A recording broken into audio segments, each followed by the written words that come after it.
उम्मीद करेंगे बहुत अच्छे होंगे, बहुत बेहतरीन होंगे।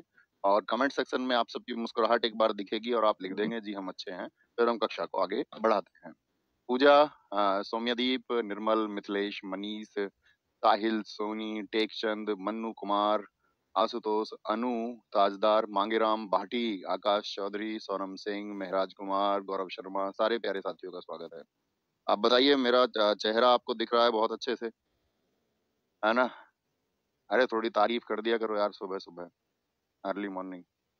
गुड मॉर्निंग, सब अच्छे बता रहे हैं। तो भैया हम आज अपनी फोर्थ क्लास की तरफ बढ़ रहे हैं, कोई जल्दबाजी नहीं है, ठीक है? आराम से पढ़ते हुए चलेंगे और उम्मीद करेंगे हमने पिछली 3 क्लासेस में जो पढ़ा था उसका रिवीजन आपने अच्छे से किया होगा और आप करते रहेंगे। बस धीरे धीरे पढ़ते चलना है। आप बेशक से दोबारा पढ़ रहे हो, लेकिन हमेशा ऐसे पढ़ा करो कि आपका एक रिवीजन होता रहे। और अगर जो दोबारा पढ़ रहे हैं उनका जो रिवीजन है वो उनको ऐसे करना त्वरित तरीके से, फटाफट से, भी ठीक है, अभी एक साथ चलते चलते रिवीजन कर लेते हैं। जो पहली बार पढ़ रहे हैं उनको थोड़ा इत्मीनान से पढ़ना है और फिर एक बार रिवाइज करना है, ठीक है? ओके, चलें जी, चलें बॉस, चलें चलें चलें, बहुत बढ़िया, ठीक है। अब इसके बाद कक्षा में कोई बात नहीं करेगा और ना ही हम किसी बात का कोई जवाब देंगे, ठीक है? सिर्फ हमको पढ़ना है, ठीक है? शुरू करें। पहला हम आपको बता रहे थे किसके बारे में, जरा बताएं। लास्ट में ऐबक के बारे में हमने आपको बताया था। बताइए ऐबक किस वर्ष में गद्दी पर बैठा था? अब देखना बोर्ड सारा साफ दिख रहा होगा ना आपको। अब ऐसा नहीं है ना, स्क्रीन के सामने जब मैं खड़ा होता हूँ तो वो पूरा बोर्ड पीछे घिर रहा होता है। अभी मुझे बताएं एक बार, बोर्ड पूरा दिख रहा है ना? ये बातें हम आपको बता चुके थे सभी। यहाँ से हम शुरू करने वाले थे आज की क्लास को, ऐबक के निर्माण कार्य। ऐबक के निर्माण कार्य, तो देखिए पहली कहानी समझिए, अढ़ाई दिन का झोपड़ा। अढ़ाई दिन का झोपड़ा, इसको अढ़ाई दिन का झोपड़ा क्यों कहा जाता है? पहली कहानी तो ये है। अढ़ाई दिन का मतलब क्या होता है? ढाई दिन। ढाई दिन मतलब 2 दिन और आधा दिन। एक दिन में कितने घंटे होते हैं? 24 घंटे। तो 24, 24 और 12, यानी इसको बनने में टोटल 60 आवर्स लगे। कितने आवर्स? 60 आवर्स, 60 घंटे में इसको बनाया गया, यानी कि ढाई दिन में बनाया गया। लेकिन ये पहले संस्कृत का एक महाविद्यालय हुआ करता था, जिसका निर्माण वहां के एक राजा थे, विग्रहराज फोर्थ, विग्रहराज चतुर्थ भी उनको कहते हैं, उन्होंने कराया। और इनके समय पर, जो विग्रहराज फोर्थ थे, इनके समय पर एक कवि हुआ करते थे जिनका नाम था आपका हरिकेल। हरिकेल के नाम का जिक्र हम यहाँ पर क्यों कर रहे हैं? क्योंकि हरिकेल वो व्यक्ति हैं जिनकी जो पंक्तियां थी, जो कविताएं थी, वो उस संस्कृत महाविद्यालय में लिखी हुई थी। लेकिन ऐबक को ये रास नहीं आया। ऐबक ने बोला कि नहीं, इस महाविद्यालय को तोड़ दो, क्योंकि बहुत सारे राजा ऐसे रहते हैं जिनको ये लगता है कि शिक्षा की बिल्कुल जरूरत नहीं है, बस उनके नाम का बोलबाला होना चाहिए। तो ऐबक ने इस तरह से उसको तोड़वा दिया और उसकी जगह पर बनवाया आपका अढ़ाई दिन का झोपड़ा। कहते हैं इसने मजदूरों को 60 घंटे कुछ खाने और पीने को नहीं दिया, और इसने कहा कि जब इस मस्जिद का निर्माण आप कर देंगे। अढ़ाई दिन का झोपड़ा क्या है, ये भी क्वेश्चन पूछा जाता है, तो ये एक मस्जिद है। क्या है जी? एक मस्जिद है, जिसका निर्माण कितने दिन में हुआ? कितने दिन में हुआ निर्माण? फटाफट से बोले। 60 घंटे में।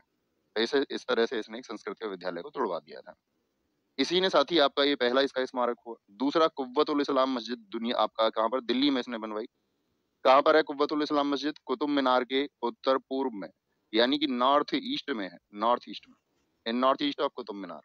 भैया ऐसा भी क्वेश्चन पूछा जा सकता है कि उत्तर पूर्व में? हाँ जी, पीएसएसबी पीआरटी में पूछा गया क्वेश्चन है कि कुतुब आपका कुव्वतुल इस्लाम मस्जिद कुतुब मीनार के किस दिशा में है? उत्तर पूर्व, दक्षिण पूर्व, उत्तर पश्चिम, दक्षिण पश्चिम। चारों विकल्प दिए गए थे, तो इसीलिए हमने इसको लिखा है। बड़े ध्यान से देखना, बहुत इंपॉर्टेंट इसको मानना। बहुत बार पूछा जाता है कुव्वतुल इस्लाम मस्जिद की, कुव्वतुल इस्लाम क्या है? सिर्फ इतना लिख देते हैं, स्मारक है, एक मस्जिद है, तो एक मस्जिद है। अढ़ाई दिन का झोपड़ा भी क्या है? याद रखेंगे, एक मस्जिद है। जो बातें मैं मार्क करूं उनको ध्यान से देखना है। उत्तर भारत की पहली मस्जिद है। उत्तर भारत की, अगर पूरे भारतवर्ष की पूछे कोई तो क्या कहेंगे? केरल की मस्जिद, जो चेरामन जुमा मस्जिद है, वो सबसे पहली मस्जिद है। क्या बोलेंगे? पहली मस्जिद है। बहुत बढ़िया मुस्कान जी, बहुत थैंक यू। कुतुब मीनार का निर्माण किसने शुरू कराया था? कुतुबुद्दीन ऐबक ने।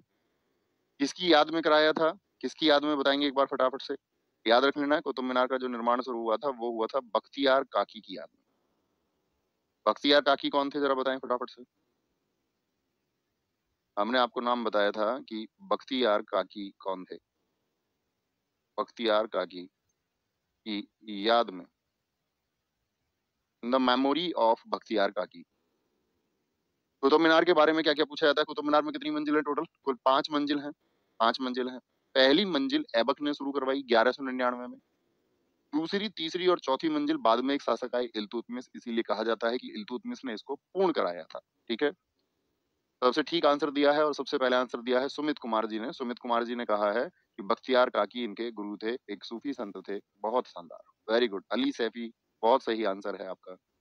करण भाई, बहुत सही आंसर है। Very good, very good, very good. देखिए यहाँ पर सेकंड, थर्ड एंड फोर्थ मंजिल किसने बनवाई है? आपका इल्तुतमिश ने। क्रमवार देखते चला करो बोर्ड पर आप। पांचवी जो मंजिल है, पांचवी मंजिल किसने बनवाई? फिरोज शाह तुगलक। एक तुगलक वंश का शासक आया, फिरोज शाह तुगलक। 1368 में उसने क्या कराई? इसकी मरम्मत कराई। ये बहुत पूछा जाता है। कुतुब मीनार की पांचवी मंजिल किसने बनवाई थी? 1505 में दिल्ली में क्या हुआ था? पहले तो यही बता दूं, 13 जो 68 मैं बता रहा हूँ, 1368 में इसने मरम्मत कराई। दरअसल में क्या हुआ था, ये कहा जाता है कि कुतुब मीनार पर बिजली गिर गई थी और बिजली गिरने की वजह से कुतुब मीनार को कुछ नुकसान पहुंचा था। इसीलिए उसको आपका मरम्मत कराया गया फिरोज शाह तुगलक के द्वारा। 1505 की बात करें, 1505 में सिकंदर लोदी ने जब मरम्मत कराई तो 1505 के समय पर दिल्ली में भूकंप आया था और दिल्ली में भूकंप आने की वजह से कुतुब मीनार क्या है आपका थोड़ी डिग गई थी। राज गुजर एकदम ठीक आंसर है भैया। क्या बोलेंगे? 1505 में सिकंदर लोदी ने मरम्मत कराई। कितनी हाइट है इसकी? बहुत बार एसएससी ने पूछा है। कई बार ऑप्शन में ये होता है कि 73 मीटर नहीं होता, वहां पर लिखा होता है 72.5 मीटर। तो एक ही बात उसको समझना, दोनों ऑप्शन में हो नहीं सकते, दोनों होंगे तो 73 मीटर को चुनना है। समझे जी बॉस? किसको चुनेंगे? 73 मीटर को। अब फोकस अच्छा बन रहा होगा ना बोर्ड पर एकदम? नहीं तो मैं आगे खड़े रहता हूँ, तुम मेरी शक्ल देखते रहते हो। अब तुम्हें मेरा पेट थोड़ी देखना है, मेरे एक्सप्रेशंस आप समझ रहे होंगे। फेस से मैं बोल रहा हूँ, फेस दिख रहा होगा आपको, देखना है बोर्ड पर, है ना? अभी ठीक है ना? होता कोई कोई बच्चा वही कहता नहीं जी खड़े हो जाओ और पेट तुम्हारा दिखता रहे, तो पेट देखना है तुम्हें, बोर्ड देखना है। ठीक है? 1993 में यूनेस्को की विश्व विरासत सूची में इनको शामिल किया गया था, विश्व विरासत सूची में। आपने स्टैटिक जीके में यूनेस्को को पढ़ाया? अच्छा, यकीन बैच पहला वाला किस किसने किया था, जरा बताएं मुझे फटाफट से। यकीन बैच, पहला जो यकीन बैच है उसमें मैंने स्टैटिक जीके पढ़ा रखी है कंप्लीट। यकीन बैच 1.0 में कंप्लीट स्टैटिक जीके अपने पढ़ाई थी। तो हमने आपको बताया था यूनेस्को में अब कितने स्थल हो चुके हैं टोटल। यूनेस्को में टोटल कितने स्थल हो चुके हैं? प्रेमलता जी बहुत शानदार। नरेश जी वेरी गुड। मेरी आवाज में थोड़ा परिवर्तन है क्योंकि कल भी बुखार रहा, परसों भी बुखार रहा। ठीक है, लेकिन हम काम करते रहे, हालांकि पिछले 2 दिन भी हो जाएगा ठीक धीरे धीरे। सही आंसर करना है। देखो किसी किसी का तैयारी, अभी एग्जाम नजदीक है, कोई तो 85 बता रहा है यूनेस्को की साइट। बुद्धू, बाकी सबका आंसर ठीक है एकदम से। 44 किसी ने तो 21 साइट बता दी है। कोई कोई बुद्धू है तुम्हारे बीच में। 90% बच्चों का आंसर ठीक है। अभी 44 साइट हो चुकी है। बहुत सही, आगे आएंगे। 1993 में यूनेस्को में शामिल हुआ था कौन? कुतुब मीनार। बच्चों पढ़ा करो बहुत फोकस के साथ में। गुम्बद कला और मेहराब कला का जो जनक है वो कुतुबुद्दीन ऐबक है। अब ये गुम्बद कला और मेहराब कला क्या होती है? आपने अक्सर बहुत सारी इमारतों को देखा होगा। उन बहुत सारी इमारतों में आपने देखा है कुछ डिजाइन तो ऐसे होते हैं, कुछ डिजाइन ऐसे होते हैं ऊपर से जो गोल होते हैं, देखे होंगे आपने। इस तरह के डिजाइन होते हैं, यस और नो? कुछ आपने डिजाइन देखे होंगे इस तरह के होते हैं, बहुत सारी दीवारों के, गेटों के, या कुछ गेट ऐसे होते हैं गुम्बद बने होते हैं ऐसे। तो जो डिजाइन ऊपर से गोल होता है इसको बोलते हैं गुम्बद। क्या बोलते हैं इसको? इसको गुम्बद कहा जाता है, डोम कहा जाता है। और मेहराब, इसको आर्क कहा जाता है। आर्क, आर्क ये शेप है ये। तो इस तरह की शेप यानी कि भारत में पहले नहीं थी निर्माण में। ये सब किसने शुरू किए हैं? बहुत शानदार, वेरी गुड। दरबारी कवि थे इसके हसन निजामी। ये बहुत इंपॉर्टेंट फैक्टर है, बार बार पूछा जाता है। हसन निजामी किसके दरबारी थे? किसके दरबारी थे? हसन निजामी, जिनकी बुक का नाम है आपका ताजुल मासिर। बहुत इंपॉर्टेंट है। ताजुल मासिर किसकी किताब है? ताजुल मासिर के कुल 2 भाग हैं। पहला भाग इन्होंने लिखा था सन 1217 तक, जिसमें 1217 तक का इतिहास है। और दूसरा भाग इन्होंने लिखा 1217 से 1229 तक। 1229 तक। ओके, वेरी गुड, बहुत शानदार। भैया 43 लिखे हुए हैं, हमारी तो यूनेस्को साइट 24वां क्या है? 24वें भाई वो मिलिट्री आपका जो स्टेट्स थे महाराष्ट्र के, यानी कि जो महाराष्ट्र के सैनिकों के जितने भी आपका परिदृश्य थे उन सबको शामिल किया गया।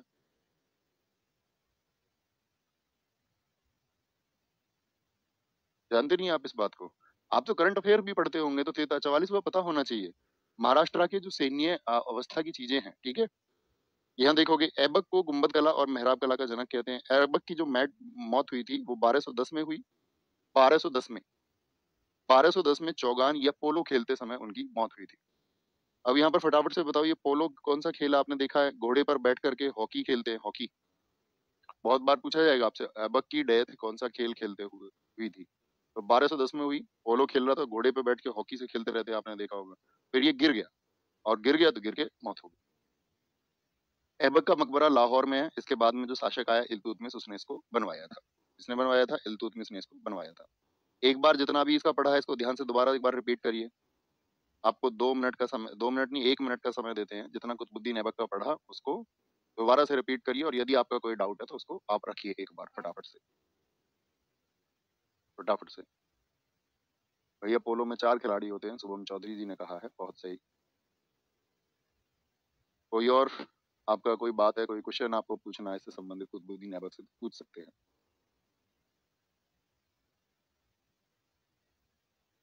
वेरी गुड सर, हमको पढ़ना ही होता है, पढ़ना ही होता है। अच्छा, हाँ पढ़ना ही होता है, पढ़ना ही चाहिए। देखिए मैं सिर्फ छोटी सी बात कह सकता हूँ, जिसको बहाने बनाने, बहाने मतलब जो अपनी पढ़ाई के अतिरिक्त, एक तो बच्चा ये होता है कि किसी भी तरीके से मैं पढ़ाई करूंगा। एक ये होता है कोई ना कोई बहाना बना रहा है हमेशा, नहीं मेरा पेन अच्छा नहीं चल रहा है, मेरे कमरे में लाइट अच्छी नहीं है, मेरे पास फोन अच्छा नहीं है, ये अच्छा नहीं है, ये हो जाता तो और ठीक रहता, ये रहता व्हाइट बैकग्राउंड की जगह ब्लैक बैकग्राउंड हो जाता, काला बैकग्राउंड हो जाता, ठीक है ना?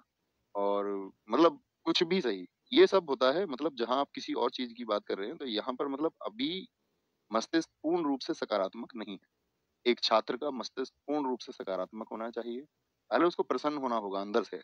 यदि आप खुश रहेंगे तो मैं ये कहता हूँ आपकी मेमोरी अच्छी होगी, आप बहुत अच्छा पढ़ पाओ और अच्छे रिजल्ट्स होंगे। यही मेरी आपसे रिक्वेस्ट है। आप सब भाई बहन एक उम्मीद के साथ में पढ़ाई कर रहे हैं। कल एक सपना आपने देखा हुआ है कि वो पूरा होगा, और वो पूरा होगा सिर्फ और सिर्फ डेडिकेशन से। कोई और बात करनी नहीं है, सिर्फ आपका फोकस होना चाहिए आपके सिलेबस पर। कहीं और इधर उधर किसी शिकायत पर ध्यान देना ही नहीं। चलें बॉस, चलें चलें, आगे चलेंगे। आराम साहा, आराम साहा, आराम साहा की हम बात करते हैं। किसके बाद में गद्दी पर आया? अब क्रम आप देखते रहना। बाद में आराम साहा 8 महीने का शासन रहा, तो इंपॉर्टेंट नहीं है, पूछा नहीं जाता। इसको इल्तुतमिश ने, इसके बाद का जो शासक है उसने इसको हरा दिया था झूठ के युद्ध में। तो पहले तो युद्ध होते थे गद्दी के लिए, ठीक है? क्या बोलेंगे? दिल्ली के जो सरदार थे वो सब किसके पक्ष में आ गए थे? इल्तुतमिश के समर्थन में आ गए थे। और लाहौर वाले जो सरदार थे, लाहौर जानते हो ना आज पाकिस्तान में, लेकिन पहले तो हिंदुस्तान का ही हिस्सा था, ये सब थे आराम शाह के समर्थन में। इन सब के बीच में एक वॉर हो गया। लाहौर के सरदार कहते थे आराम शाह तुमको गद्दी पर होना चाहिए, नहीं दिल्ली के सरदार कहते थे इल्तुतमिश तुमको गद्दी पर होना चाहिए, जिसमें इल्तुतमिश की विजय हुई और आराम शाह को गद्दी से हटा दिया गया। बड़ी छोटी सी बात है, याद भी नहीं रखनी है। तो कहने का मतलब है इल्तुतमिश गद्दी पर आ गया। इसका शासनकाल बहुत बार पूछा जाता है। इल्तुतमिश कौन से नंबर का शासक है? तीसरे नंबर का, तीसरे नंबर का आ गया इल्तुतमिश। इसे गुलाम का गुलाम कहा गया, गुलाम का गुलाम। क्यों? क्योंकि आप जानते हैं मोहम्मद गोरी एक गुलाम था। मोहम्मद गोरी का गुलाम कौन था बताइए? कुतुबुद्दीन ऐबक। और ऐबक का भी गुलाम था इल्तुतमिश। तो इस तरह से इसको गुलाम का गुलाम, क्या बोलेंगे? बोलेंगे बोलेंगे फटाफट से, गुलाम का गुलाम कहा गया। इसे इलबरी वंश का तुर्क बताया गया। मैंने बताया इन सबका वंश कैंसर था इलबरी, पहले भी हमने बताया, इसीलिए इसको इलबरी वंश भी कहा गया। ठीक है बॉस? इसकी उपाधि अमीर उल अमरा थी, ठीक है? इसके पिता का नाम ईलम खान था। ये अतिरिक्त जानकारियां नहीं याद करनी है, ध्यान से जो हम बताए वो याद करना है। इसके पिता का नाम ईलम खान था। राजधानी जो इसने बनाई वो दिल्ली बनाई। अब मुझे एक बात बताइए आप लोग, ऐबक की राजधानी कहाँ पर थी? ऐबक की राजधानी सारे लोग बताएंगे। तो आप कहेंगे भैया ऐबक की जो राजधानी थी, ऐबक की राजधानी इंद्रप्रस्थ में उसने सैन्य राजधानी बना रखी थी, लेकिन उससे मतलब नहीं है। उसकी राजधानी जो थी वो लाहौर में थी। लाहौर में कहाँ थी? लाहौर में। बहुत बढ़िया। तो लाहौर से इसने राजधानी कहाँ बना ली? दिल्ली में। इसीलिए इसको दिल्ली सल्तनत का वास्तविक संस्थापक कहा जाता है। दिल्ली सल्तनत की जो शुरुआत की थी, जो वास्तविक संस्थापक था वो कौन था? वो इल्तुतमिश था, इल्तुतमिश। ठीक है? इसने गद्दी पर बैठने के बाद में क्या किया था? शुरुआत में गद्दी पर तो कब बैठा? ये 1211 में। लेकिन इसकी कहानी सुनिए पहले क्या थी। इसकी कहानी सुनिए। पहले ये बदायूं में, चूंकि ये किसका गुलाम था, आपका कुतुबुद्दीन ऐबक का, तो इसको बदायूं की जिम्मेदारी दी गई थी। बदायूं उत्तर प्रदेश में पड़ता है, एक जिला है, ठीक है। और जैसे कि हमारा जिला बुलंदशहर है उत्तर प्रदेश में, उसका पड़ोसी एक जिला है लगभग। इल्तुतमिश ने इक्ता प्रथा चलाई थी, मोस्ट इंपोर्टेंट। एक हमने आपसे कहा था सिर्फ उत्तर भारत में इक्ता किसने चलाई थी, वो आंसर करिए। इक्ता क्या था ये भी हमने आपको बताया था, तो आपसे उम्मीद हम ये भी करेंगे, अगर हमने आपने हमारे अच्छे छात्र की तरह पढ़ रहे हैं तो आप जरूर ये सोच पाएंगे कि इक्ता क्या था। तो आप कहेंगे इक्ता जमीन का एक टुकड़ा था जिसको सैनिकों को दिया जाता था नगद वेतन के बदले, ठीक है। तुर्क चहलगानी 40 सरदारों का इसने गठन किया था। तुर्क चहलगानी यानी तुर्क सरदार थे 40। अच्छा, जब पहले राजा होते थे तो उनका बड़ा विरोध होता था, कोई ना कोई उनके खिलाफ साजिश करता रहता था। तो इसने क्या किया, सब सरदारों को बुलाया कि जो मेरे खिलाफ हो सकते हैं उन सबको मैं अपने साथ ही मिला लेता हूँ। भाई जब दुश्मन बनाने से काम नहीं चल रहा तो दोस्त बना लो, तो इसने दोस्त बना लिए सब 40 सरदार। लेकिन इसको नहीं पता था ये 40 सरदार बाद में मेरे वंशजों के लिए ही खतरनाक होंगे, बाद में ये ही अपना उत्तराधिकार मानने लग जाएंगे, खुद को शक्तिशाली समझने लग जाएंगे। लेकिन कुल मिलाकर इसने 40 सरदारों का एक गठन बनाया, उन सबको जिम्मेदारियां दी। वही होता है ना, इस क्षेत्र में पावरफुल पॉलिटिकल पार्टीज क्या करती हैं, आज राजनीतिक पार्टियां क्या करती हैं, जिनको लगता है कि अच्छा ये बढ़िया पावरफुल आदमी है, उसी को वैसे नहीं आएगा तो ईडी वीडी का छापा लगवा के, सीबीआई वीबीआई कोई जांच लगवा के, कोई फर्जी मुकदमा लगवा के उसको अपने पक्ष में कर ही लेते हैं वो लोग, है ना। ऐसे ही होता नहीं, आप कहोगे हाँ भैया ऐसे ही होता है। आगरा में न्याय का घंटा लगवाया, आगरा में न्याय का घंटा लगाया। न्याय का घंटा से क्या मतलब है कि आगरा में उसको बजा करके कोई भी न्याय प्राप्त करने के लिए फरियादी हो सकता था, यानी अपनी बात रख सकता था। ठीक। इल्तुतमिश के समय का जो इतिहास है वो तारीख फिरोजशाही में लेखक बर्नी ने लिखा है। खलीफा से खिलहत प्राप्त करने वाला ये पहला सुल्तान बना। ये खिलहत कहाँ है, क्या है ये भैया, खिलहत कहाँ है। खलीफा कहाँ पर बैठता था, मैंने बताइए सेंटर कहाँ पर था खलीफा का, बगदाद में। वहां से वो तारीफ पत्र लिखता था, या वो सभी के लिए तारीफें लिखता था। खलीफा तो सर्वोच्च पद था, इस हर किसी के लिए तारीफ नहीं लिखता था, लेकिन इल्तुतमिश का उसने खिलहत लिखा। खिलहत का मतलब है अप्रिसिएशन लेटर, कि भारत में ये व्यक्ति जो है इल्तुतमिश अच्छा काम कर रहा है, अच्छा काम। भैया एक न्याय की जंजीर जहांगीर की भी आती है ना, हाँ बच्चों, वो न्याय की जंजीर है, ये न्याय का घंटा है। दोनों शब्दों को ध्यान से देखना, न्याय की जंजीर या न्याय का घंटा। न्याय की जंजीर यदि बोलेगा तो फिर जहांगीर का वर्णन आएगा, वो हम जहांगीर के समय पर बताएंगे। और न्याय का घंटा यदि पूछेगा तो हमारा आंसर हमेशा होगा इल्तुतमिश, ठीक है। तो ये खिलत इसने प्राप्त की थी, यानी कि अपने, हालांकि लगभग 1229-30 में इसको प्रशंसा लिखी थी बगदाद के खलीफा ने। तराइन का तीसरा युद्ध, तराइन हम लोग पढ़ चुके हैं दोनों। तराइन प्रथम किसके बीच में, 1191 में पृथ्वीराज चौहान और मोहम्मद गोरी के मध्य, जिसमें कि आपका मोहम्मद गोरी की हार हुई थी। 1192 तराइन द्वितीय, जिसमें आपका क्या हुआ था, मोहम्मद गोरी की जीत हो गई थी। ऐसे ही तराइन का तीसरा युद्ध ये हरियाणा में लड़ा गया। ये 1215-16 में यलदौज को इल्तुतमिश ने हराया, इल्तुतमिश ने हरा दिया। यलदौज आपको याद है कौन है, हमने कहा था मोहम्मद गोरी के कितने दास थे, 4 दास थे, यलदौज, कुबाचा, ऐबक और बख्तियार खिलजी। वो अपना साम्राज्य देके गया था। उन चारों को बाद में क्या होने लगा था, उन चारों के अंदर लालच होने लगा, यार दिल्ली तो बहुत प्रसिद्ध होती जा रही है। दिल्ली देखो यूं भी ऐसे नहीं कि दिल्ली में ये लोग सेंटर बना रहे थे, वाई, ये सोचना होगा।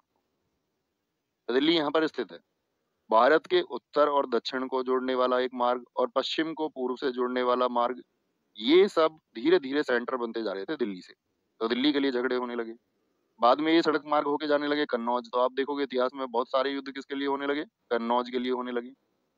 तो जहां से सब मार्ग गुजरते थे वहां व्यापार का एक अच्छा अवसर होता था। सड़कें जहां जुड़ती थी वहीं तो व्यापार होगा, आप कहोगे जी। तो सड़कें जहां पर जुड़ रही हो उस पर हर कोई, या देखते थे भाई इसके आसपास उपजाऊ भूमि है तो राजा उस क्षेत्र को भी जीतना चाहते थे। बहुत शानदार। 1217 में इल्तुतमिश ने लाहौर को कंट्रोल में किया था। मंगोलों का आक्रमण, मंगोल 1221। मंगोल आप मुझे बताइए जरा, मंगोलों का आक्रमण हुआ तिमुचिन चंगेज खान के नेतृत्व में। चंगेज खान, जानते हो इसको, चंगेज खान को। एक कहावत चलती है उधर मंगोल क्षेत्र में कि हर छठी औलाद चंगेज खान की, क्योंकि उसके जीवन में सिर्फ एक ही सिद्धांत था। ये कहा जाता है कि उसने पूरे अपने जीवन भर या तो व्यक्तियों को काटने में तलवारों से अपना समय व्यतीत किया, या फिर स्त्रियों के साथ संबंध बनाने। ये पूरे मंगोल में कहानी प्रचलित है। कहा जाता है कि उसकी लाखों संतानें थी। मतलब उसके चैन प्रोसेस, उसके बच्चे रहे होंगे, उनके बच्चे, उनके बच्चे, उनके बच्चे। एक कहा जाता है छठा बच्चा चंगेज खान का। बहुत क्रूर शासक था, तलवार के दम पर अपना शासन फैलाना चाहता था। और उसने क्या किया, मतलब बहुत अपहरण किए, बहुत क्रूर शासक था, बहुत स्त्रियों का अपहरण उसने किए, बहुत हत्याएं की। तो ये ईरान वाले क्षेत्र यानी ट्रांसक्सियानो को इसने जीता था 1219 में। तो ईरान चूंकि भारत का पड़ोसी है, अब ईरान से इसको आना था भारत। भारत आने के लिए क्या बोलेंगे इसने, यहाँ पर देखना ध्यान से, जो आक्रमण किया 1221 में किया। तो जिसको हम किताब में आक्रमण पढ़ते हैं, क्या ये भारत की सीमाओं में पहुंच गया था? बोलेंगे। आप कहेंगे नहीं भैया, ये पहुंच नहीं पाया था। तो यह कहानी सुनिए। दरअसल में जो युद्ध चल रहा था आपका चंगेज खान का, हमने शायद यहाँ पर लिखा भी होगा, या नहीं लिखा है तो कोई बात नहीं, समझ लीजिए कहानी है वो एक। जब चंगेज खान आपका जलालुद्दीन मकबरनी एक व्यक्ति था, जलालुद्दीन मकबरनी के खिलाफ जब युद्ध हुआ तो जलालुद्दीन मकबरनी भाग करके भारत आया। तो पीछे पीछे चंगेज खान, जलालुद्दीन मकबरनी आगे आगे, पीछे पीछे चंगेज खान। जलालुद्दीन मकबरनी भाग करके उसने एक दूत भेजा यहाँ पर आपका इल्तुतमिश के पास में, भैया जी हमको बचा लो, हमारे पीछे पीछे ऐसे ऐसे चंगेज खान लगा हुआ है, मार डालेगा। इल्तुतमिश ने सोचा इसको पनाह दी जाए या ना दी जाए। बहुत ध्यान दिया उसने, सारी स्थितियों पर विचार किया। उसने जलालुद्दीन मकबरनी को ही मरवा दिया इल्तुतमिश ने, और अपने राज्य पर आने वाले संकट को टाल दिया। नहीं तो पीछे पीछे चंगेज खान आता, भारत में लाखों लोगों को मारता और यहाँ अपहरण करता। और पहले के क्रूर शासकों के काम थे, इनके लिए मर्डर और रेप कोई बड़ी बात नहीं होती थी, ना इनके अंदर उतनी मानवीय भावनाएं होती थी। इनको बस अपना आतंक फैलाना होता है हर वर्ग में। ये आकर के यहाँ वो सब चीजें ना करे, इसका ख्याल रखा उसने, और उसने समझदारी पूर्वक उसको मरवा दिया। अब मरवा दिया तो वो क्या हो गया फिर, जैसे ही चंगेज खान को ये पता चला कि नहीं मेरा दुश्मन, उसको पनाह नहीं मिली है दिल्ली में, उसको मार दिया गया है, तो कहते हैं वो भारतीय सीमाओं से लौट गया। बात क्लियर है? बहुत बढ़िया, ज्योति ठाकुर जी ने लिखा है, सर खाना बना रही हूँ। बहुत अच्छी बात है बेटे, मेरी बहन दीदी, बहुत बढ़िया बात है। आपने इतने काम की बात हमको बता दी है अभी, और इसी के लिए हम आए थे क्लास में कि आप ये बात हमको बताएंगी। बहुत शानदार, बहुत खूब, बहुत जबरदस्त। भैया आएंगे आगे। तो इल्तुतमिश ने बंगाल जीता 1226 में, यानी कि 1226 में इसने आपका बंगाल क्षेत्र को जीता था। और बंगाल क्षेत्र यहाँ पर फिर बिहार का सूबेदार कैसे जी? देखिए आज का जो बिहार है वो पहले बंगाल क्षेत्र में ही लगता था, आज का जो उड़ीसा है वो पहले बंगाल क्षेत्र में ही लगता था। तो बिहार का जो सूबेदार है वो अलाउद्दीन जानी को ये बना के आया था, उसको लेकर के गया था। 1232 में इसने ग्वालियर जीता, कोई महत्वपूर्ण बात नहीं है। सुल्तानगढ़ी का मकबरा किसने बनवाया? जहां मैं महत्वपूर्ण लिख दूं, प्रॉमिस लिखिए, पी लिखिए, पी, कि भैया उसको जरूर हम फोकस पे रखेंगे। सुल्तानगढ़ी का मकबरा ये दिल्ली में बनवाया था नसीरुद्दीन महमूद की याद में। नसीरुद्दीन महमूद इसका बेटा था, जो कि बिहार अभियान में एक्सपायर हो गया था, यानी खत्म हो गया था, उसका देहांत हो गया था, तो उसकी मेमोरी में इसने बनवाया। और ये भारत का पहला मकबरा है। मकबरा समझते हो? जैसे कि हर धर्म में अलग अलग नाम होते हैं, हिंदुओं में समाधि कहते हैं, समाधि, जहाँ पर आप मान के चलो किसी को क्या करते हैं, आपका शव को जलाने की प्रथा है हिंदुओं में। ऐसे ही मुस्लिमों में क्या है, आपका जो शव है उसको दफनाने की प्रथा है, और उसके ऊपर कोई स्ट्रक्चर बना दें तो उसको क्या बोलते हैं, उसको बोलते हैं आपका टॉम, अर्थात मकबरा। तो इसने अपने बेटे की याद में बनवाया था। सुल्तानगढ़ी का मकबरा कहाँ है, बहुत बार एसएससी ने पूछा है। मकबरा शैली का जनक इसीलिए किसको कहा जाता है, इल्तुतमिश को। इसने जीतल अर्थात तांबा और टंका चांदी के सिक्के जारी किए थे। यानी तांबे का बना हुआ जीतल था, जीतल किसके समय चला था, और चांदी का बना टक्का, ये सिक्के इसने जारी किए। 175 ग्रेन का था। एक ग्रेन में हम ये कहते हैं लगभग आपका कि 16 के लगभग ग्राम होते हैं। 175 ग्रेन कह लीजिए या 11 ग्राम कह लीजिए। और सिक्कों पर टकसाल का नाम लिखवाया। व्हाट इज टकसाल? टकसाल बोलते हैं, जैसे आप मुझे बताओ नोट कहाँ पर बनते हैं, तो आप कहेंगे नोट छापने का अधिकार रिजर्व बैंक ऑफ इंडिया के पास में है। लेकिन 1 रुपए का नोट कौन छापता है? आपका वित्त मंत्रालय अर्थात फाइनेंस मिनिस्ट्री। ये तो नोट का तो प्रोसेस आप जानते हैं। सिक्के टकसाल में बनते हैं। भारत में कितनी टकसालें हैं, मैं आपसे पूछूं, आपने इकोनॉमिक्स में पढ़ा होगा कि भारत में 4 टकसालें हैं। मुंबई है, हैदराबाद है, आपका नोएडा में है। एक टकसाल आप बताइए चौथी कहाँ पर है? तो ये जो टकसाल होती है ये सिक्कों को ढालने के लिए होती है।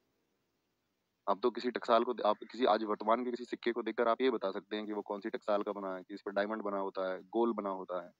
4 टकसालें हैं, सभी ने ठीक आंसर किया है, लेकिन चौथी टकसाल कहाँ पर है ये आपको बताना था। ठीक है, नोएडा में बता चुका आपका। नहीं, देवास में टकसाल नहीं है, देवास में नोट छापने की साथ ही आपका परहेज है। कुछ भी कह देते हो तुम। कोलकाता में है, ये ठीक आंसर दिया रितेश जी ने, शिवराज जी ने, वेरी गुड। टकसाल पर अतारकीन का दरवाजा जोधपुर में इल्तुतमिश ने बनवाया था। इल्तुतमिश का दरबारी कवि था आपका मिनहाज उस सिराज। एसएससी चाहे सीपीओ हो, चाहे सीजीएल हो, सीएचएसएल हो, चाहे दिल्ली पुलिस हो, ये क्वेश्चन जरूर पूछा जाता है पिछले 5 वर्षों से। मिनहाज उस सिराज किसका दरबारी कवि था? इल्तुतमिश का। उसकी बुक का क्या नाम है? भूलना नहीं है। सीजीएल मेंस में भी आया, किस वाले में तो सारे एग्जाम में आया था, प्रीलिम्स में आया था, मेंस में आया था, 22 में प्रीलिम्स, मेंस में आया था, दोनों में क्वेश्चन आया था। इल्तुतमिश का मकबरा दिल्ली में है, ये भी इल्तुतमिश ने खुद ही बनवाया। भैया खुद कैसे बनवा लेते थे? पहले ही बनवा देते, भैया हमको यहाँ दफनाना, राजा तो राजा है, ठीक है। 1236 में इसकी मौत हो गई और इल्तुतमिश ने इसको कुतुब मीनार को पूर्ण कराया था। तो आप मुझे बताएं कुतुब मीनार की कौन कौन सी मंजिल इल्तुतमिश ने बनवाई थी? अब आपको पूरी जानकारी हो चुकी है, ठीक है। आप कहेंगे हाँ जी। इसके बाद में रुकनुद्दीन फिरोज गद्दी पर आया। इसका पिता तो इल्तुतमिश ही है, यानी कि इल्तुतमिश का बेटा ही था, और इसकी माँ थी शाह तुर्कान। ये बड़ी मतलब ऐसे समझो बदतमीज किस्म की महिला थी, और अपना ही शासन चलाती रहती थी, अपना शासन चलाती रहती थी। इसके जो क्या बोलेंगे, मृत्यु 1236 में हो गई, 1236 में, 1236 में। अरे सर जी, हमने तो इतने दिन बाद देखा है, हम तो सोच रहे थे आप पढ़ाना छोड़ चुके। अरे तुम पे कैसी कैसी बातें रहती हैं बुद्धू। हम्म? ऐसे कैसे छोड़ देंगे? क्लास का नहीं, बीच में टाइम मिल गया था, क्लासेस नहीं थी उस तरह से, अपना काम था। बहुत सही, वापस आएंगे भैया। देखिए इस समय के जो प्रांतीय इक्तादार थे, इक्तादार आप समझते हैं, इक्ता मतलब जमीन का टुकड़ा जिनको मिलता था, और इक्तादार के पास अगर जमीन हो जाती थी, मान के चलो कई सैनिक हो गए और बहुत सारे इक्ता हो गए इकट्ठे, तो वो उन लोगों ने समूह बनाया कि भाई हम खिलाफ इसके काम करते हैं, क्योंकि राजा अच्छा नहीं है, इसके सारे जो कंट्रोल है वो इसकी माँ के हाथ में है, शाह तुर्कान। और शाह तुर्कान डिसीजन अच्छे नहीं लेती थी, ठीक है, एक तानाशाही महिला थी। तो इसकी जगह पर सबने प्लान किया कि भाई यार अगर महिला ही शासन चला रही है तो फिर तो एक काम कर लो, देख लो किसी और को।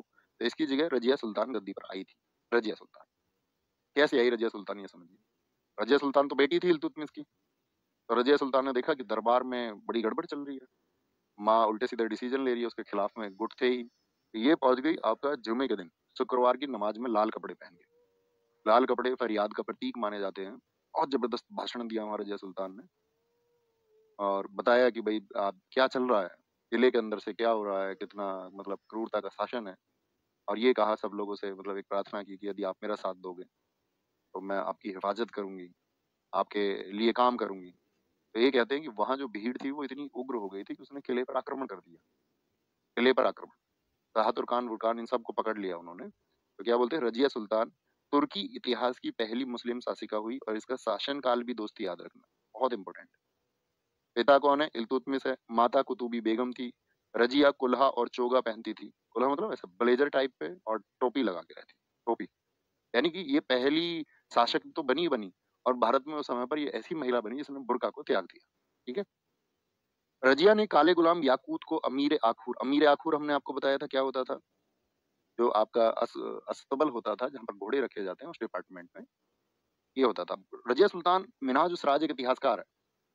मिनहाज उस राज ने एक बात कही है कि यदि रजिया महिला ना होती तो उसका नाम भी भारत के बड़े राजाओं में लिया जाता। इस बात का क्या मतलब है? यानी वो ये कहना चाह रहा है कि रजिया का महिला होना ही उसके लिए नुकसानदेह साबित हुआ, क्योंकि लोग बचा नहीं पाते ना महिला की तरक्की। ऐसे ही समाज में भाई आप चाहेंगे आप बहन बेटी कामयाब हो, आप उनको कल कामयाब करोगे, बाकी समाज का आप रिएक्शन देखना, बाकी सोसाइटी का। अब आप सोच के देखो, आज से 800 साल पहले, आज से 900 साल पहले, आज से 1000 साल पहले कैसी स्थिति रही होगी, सोच के देखिए एक बार। तो महिला एक हमारे ऊपर शासन कर रही है, तो कहाँ लोगों को पचा होगा? लोगों को इस बात से मतलब नहीं होता डिसीजन किस तरह के लिए जा रहे हैं, निर्णय किस तरह के लिए जा रहे हैं। मतलब लोगों को क्या जहर होता है? पुरुषों को ये लगेगा नहीं महिला हमारे ऊपर डिसीजन ले रही है, टिप्पणी करने लग जाए। पुरुषों को, महिलाओं को ये लगेगा पुरुष है हमारे ऊपर रूल कर रहे हैं। जाति के नाम पर लोगों को बांट दिया जाता है। अरे हमारी जाति का तो नेता है ही नहीं, अरे हमारी जाति का तो मुख्यमंत्री है नहीं, अपनी जाति वाले को मुख्यमंत्री बनाओ। और ये भी नहीं चलता तो धर्म के नाम पर, अरे हमारे धर्म का व्यक्ति होना चाहिए। तो कहने का मतलब ये, लोगों को ये मतलब नहीं है कि व्यक्ति डिसीजन कैसे लेगा, उनको ये मतलब है कि जो आदमी है वो कौन है। डिसीजन विसीजन जाए इधर उधर, कुछ भी होता रहे, देश का कोई दिक्कत नहीं है, राज्य का कुछ भी होता रहे, स्टेट का कुछ भी होता रहे, हमारा आदमी होना चाहिए, चाहे करप्ट हो, चाहे रेपिस्ट हो। इस देश में रेपिस्ट मुकदमे जीत रहे हैं। रेपिस्ट चुनाव जीत रहे हैं इस देश में। समझ रहे हैं आप? देश किस दिशा में जा रहा है ये विचार करना पड़ेगा, क्योंकि साक्षरता कोई बढ़ा नहीं रहा है।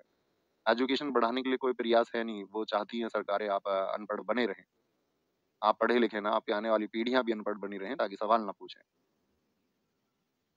पूछें या फिर उनके किसी भी भ्रम के शिकार बने रहें। यहाँ पर आएंगे तो ये काला गुलाम जो याकूत है, इसका नाम बहुत इंपॉर्टेंट है। जब रजिया फेमस हुई, रजिया ने अच्छे डिसीजन लिए, अच्छा शासन चलाया, तो लोगों ने उसके बारे में अफवाहें शुरू कर दी। सबसे आसान क्या होता है किसी महिला के बारे में टिप्पणी करने का? उसके चरित्र पर सवाल उठा दो। सबसे आसान तरीका यही करता है ना समाज। ऐसे ही रजिया सुल्तान के चरित्र पर सवाल उठाए गए कि उसका जो काला गुलाम था, मतलब वो ब्लैक था, अबसीनियाई गुलाम था वो, ब्लैक याकूत। एक मूवी भी आई थी रजिया के ऊपर, उसमें हेमा मालिनी रजिया बनी है और धर्मेंद्र धर्मेंद्र जो उनके पति हैं वो बने हैं आपका याकूत खान। ठीक है। बाद में इसको बनाया इन्होंने अमीर हाजिब, यानी कि रॉयल मैनेजर। पूरे दरबार का काम ये देखता था, राजशाही परिवार का क्या काम होगा। तो जो याकूत था, उसको सब लोगों ने कहा कि रजिया यदि घोड़े पर बैठती थी तो ये अपनी गोद में भरकर उसको घोड़े पर बिठाता था, वो घोड़े से उतरती थी तो अपनी गोद में भर करके ये उसको घोड़े से उतारता था। तो सब लोगों ने इसके और उसके प्रेम की कहानी चल दी। समझ रहे? अब क्या होगा किसी के बारे में फिर लोग कहेंगे अरे यार हमने तो इसको इसलिए गद्दी पर बिठाया था, इसका तो सिर्फ प्रेम में इश्क में ध्यान है। हमारे कल के बच्चे हमारे अधिकारों के लिए कौन लड़ेगा, इसका तो ध्यान ही नहीं है, ये तो महारानी होकर इश्क कर रही है। चलिए, इसके खिलाफ होने वाले विद्रोह कौन कौन से थे? पहला विद्रोह किया कबीर खां एयाज ने, जो कि लाहौर का था। ये वही 40 सरदार है। तुर्क चहलगानी, तुर्क चहलगानी किसने बनाया था? बोलेंगे भी? बोलो फटाफट से। तो क्या बोलेंगे? कबीर खां एयाज लाहौर, तुर्क चहलगानी का एक सदस्य था। एतगीन अमीर हाजिब था ये, अमीर हाजिब। ठीक है, ये बाद में रॉयल मैनेजर हो गया था। अल्तुनिया ये भटिंडा का था, तबर हिंद का, पंजाब का। तो जैसे ही इनका हुआ, इसको भी शांत कर दिया उसने, इसको भी शांत कर दिया। अल्तुनिया ये करा था पंजाब में। ये भी मतलब आपका उन्हीं 40 सरदारों में से, तुर्क सरदारों में से था। यानी रजिया का पिता इल्तुतमिश था और इल्तुतमिश के खास आदमी थे सब तुर्क चहलगानी वाले। रजियन का अच्छा बेटा ज्यादा नेता बन रहा, हम आ रहे हैं अभी पंजाब, दिल्ली से जल्दी सेना लेके। युद्ध कर दिया उसमें। वहां पर पड़ता है बठिंडा में। पिछली बार दिल्ली पुलिस ने ही पूछा किला मुबारक कहाँ पर स्थित है? पंजाब में। यहाँ पर याकूत मारा गया, यानी कि काला गुलाम मारा गया और रजिया को कैद कर लिया गया।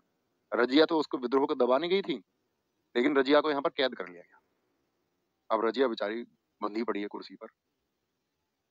और उधर जितने वो तुर्क चहलगानी के बाकी लोग थे, कितने, 40 में से एक तो अल्तुनिया है जिसने विद्रोह किया है और इसको कैद भी कर लिया है।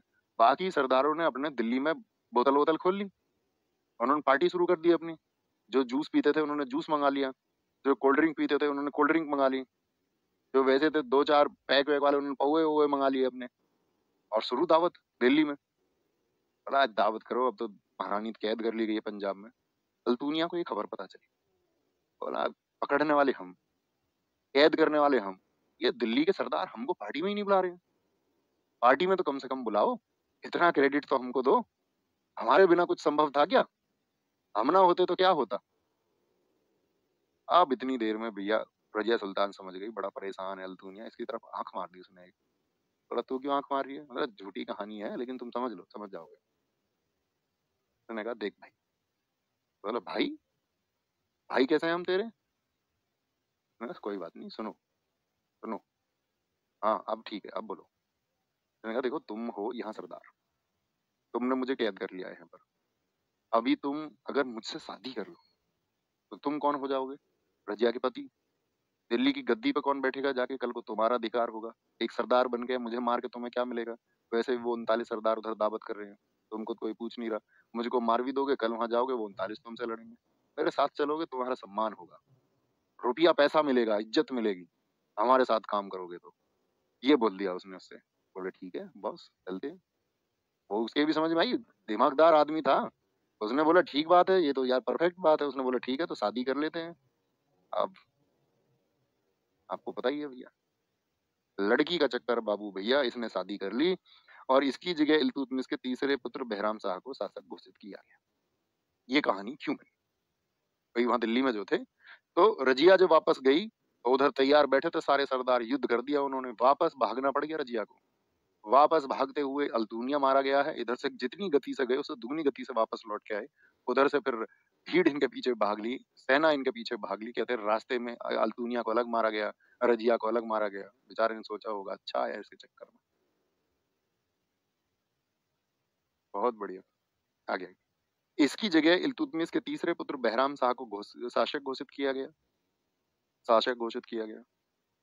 नया पद बनाया गया, एक नायब ए मुमलिकात, जैसे आज देश में प्राइम मिनिस्टर की पोस्ट होती है उस तरह इस पद को बनाया गया था। वजीर बनाया गया मुहाजुद्दीन को, जिसकी मृत्यु हुई 1242 में और हत्या इसकी कर दी गई। ठीक है, किसकी हत्या? हत्या होगी बहराम शाह की। रजिया की हत्या 13 अक्टूबर 1240 को कैथल में हुई थी, ये तो पुरानी बात हो गई। मिनाज उस राज इतिहासकार किसके समय था? इल्तुतमिश, इसके बाप के समय था, पिताजी के समय रजिया के। उसने बताया था उसकी कमी सिर्फ औरत होनी थी, नहीं तो उसका नाम भी भारत के बड़े राजाओं में लिया जाता। ठीक है, तो बहराम साहब ने बताया था इसको गद्दी पर बैठाया था। ये कौन था? ये भी इल्तुतमिश का पुत्र था, रजिया का भाई था। इसने अपना नायब मुमलिकात एतगीन को नियुक्त किया था, एतगीन को, और फिर इसने एतगीन की हत्या करवा दी। एतगीन की नायब मुमलिकात हम मार करना चाह रहे थे, एतगीन की इसने हत्या करवा दी। क्यों भैया? दरअसल में एतगीन ऐसा आदमी था, उसने बोला बहराम साहब एक बात बताओ, राजा है क्या, राजा बनने लायक है? तो सबने कहा नहीं भैया आप राजा बनने लायक। किसी के इर्द गिर्द लोग भी तो होते हैं 4-6 जो उसको कहते हैं नहीं जी तुम ही हो सुप्रीम पावर। कभी कभी अंधों में भी काना राजा हो जाता है, देखा है आपने? सब अंधे हो जाए, खाना हो उसको थोड़ा तो दिख रहा है तो बाकी सबके ऊपर रूल करने लग जाता है, बाकी सबके पास सवाल नहीं है। तो फिर क्या होता है? जन्म लेती है ऐसी ही एक व्यवस्था जो कि एतकीन की व्यवस्था थी। उसने कहा राजा कितने हाथियों के साथ सुबह को बाहर घूमने जाता है? बोलो साहब उसके साथ 2 हाथी होते हैं। बोलो मेरे साथ 4 हाथी रखो। बोलो जी जब वो सो के उठता है तो उसके लिए 4 लोग शंखनाद करते हैं। बोले हमारे लिए 8 रखो। उसके दरबार में कितने आगे अंगरक्षक जाते हैं? बोले साहब उसके साथ 20 जाते हैं, हमारे साथ 40 जाएंगे। मतलब राजा को ही नकार दिया और अपनी व्यवस्था उससे दुगनी, ताकि लोगों के अंदर शोर हो, शोर, व्यवस्था दिखे, काफिला दिखे अपना। और उसको पता चल गया मसूद शाह, एक इसको बहराम शाह को, कि यार ये ऐसे ऐसे कर रहा है यकीन। उसने चुपचाप सोते हुए मरवा दिया उसको। राजा तो राजा है। तैयर के नेतृत्व में मंगलों का आक्रमण बहराम शाह के समय हुआ था। ऐसे ही फिर मसूद शाह जो रुकनुद्दीन फिरोज का बेटा था, वो गद्दी पर बैठा कुछ दिन के लिए किसलू खां की हेल्प से। लेकिन जो वास्तविक शक्ति थी ये मुहाजुद्दीन के पास में थी, जो वजीर था, ज्यादातर डिसीजन ये लेता था। दरबार में इस समय पर रॉयल मैनेजर, अमीर हाजिब मैंने बताया रॉयल मैनेजर होता था, यानी जो दरबार में राजा के बच्चे की व्यवस्था करना, बच्चे की सुरक्षा की व्यवस्था करना, बच्चे कैसे घूम रहे हैं, उनको क्या चाहिए, बाजार से क्या आएगा बाजार में अंदर। शैलेंद्र जी कह रहे हैं ड्राइवरों के लिए जीएस बता दो, मेरा लास्ट चांस है। बच्चों जीएस के लिए अलग अलग जीएस नहीं होती है, सबके लिए कॉमन जीएस होती है। आप सिलेबस पर ध्यान दिया करो। देखो आप एग्जाम के लिए मान के चलो मैथ्स पढ़ना है, कोई टिप्स नहीं है, मैथ्स के जितने टॉपिक्स हैं उन सबको अच्छे से कर लो एक बार।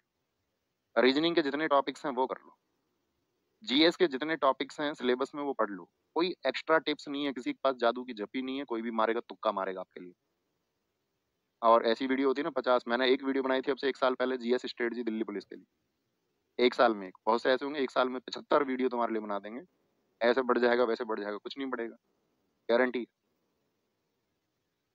आपको बस उस सिलेबस को, सब्जेक्ट को ध्यान से पढ़ना है। कोई किसी के पास टिप्स नहीं है, किसी को नहीं पता होता क्या एग्जाम में आएगा। अगर हम सिलेबस को अच्छे से पढ़ लेंगे तो आने की संभावनाएं बहुत ज्यादा हो जाती है। ऐसा नहीं ये छोड़ दो ये पढ़ लो, ऐसा बिल्कुल मत करना। ध्यान से सारे सिलेबस को पढ़ना, थम्स अप करो जी भैया हम ऐसे ही पढ़ेंगे। ठीक है, तो अमीर हाजिब कौन था आपका? अब जैसे ड्राइवर पार्ट है तो ड्राइवर पार्ट के लिए आपका सबसे ज्यादा तो वही पूछा जाएगा, उसको सबसे ज्यादा पढ़िए। कंप्यूटर है आपका, कंप्यूटर का आपका अच्छे से पढ़िए, है ना। ऐसा नहीं कि सर इसके लिए कोई टिप्स दे दो, टिप्स कुछ नहीं होती है, किसी से मत मांगो। कमजोर आपकी कमजोरी को भी दर्शाता है कि जी मुझे इसके लिए कुछ बता दो, नहीं। ध्यान से बस पढ़ते रहिए फ्लो में। आगे आगे तो कौन आता गद्दी पे? नसरुद्दीन महमूद, इल्तुतमिश का पुत्र था।